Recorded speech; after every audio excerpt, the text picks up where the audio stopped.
Another round of Widen the Gap. We've officially made it to round 2. Tuloy pa din ang laban 18.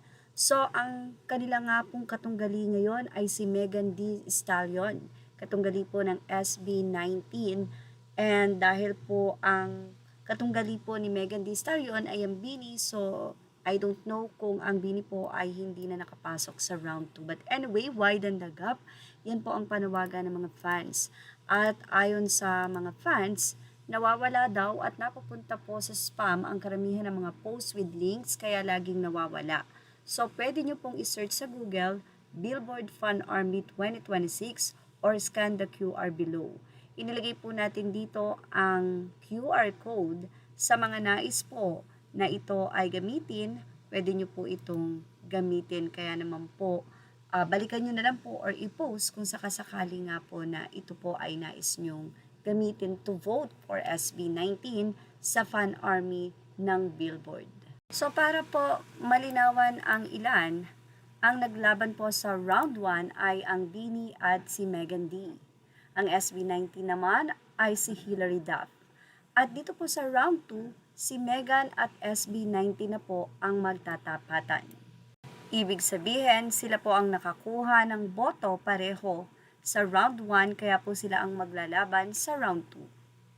At ito po ang latest update ng mga fans.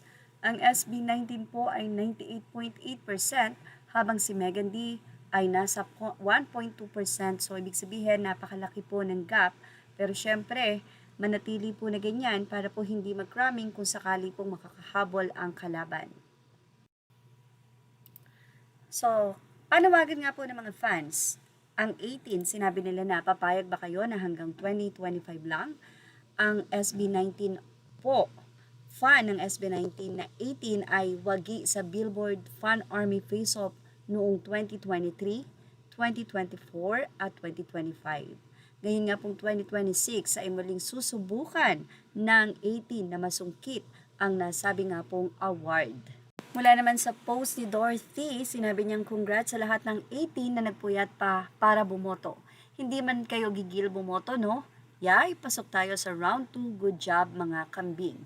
We are not the biggest fandom in the world but we are the most dedicated ones.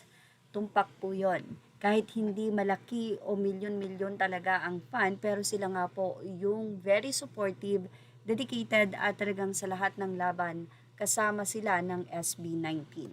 Patuloy lang pong tumutok for more updates. Images are all credit to the rightful owners. Thank you for watching. Please like, share, and subscribe.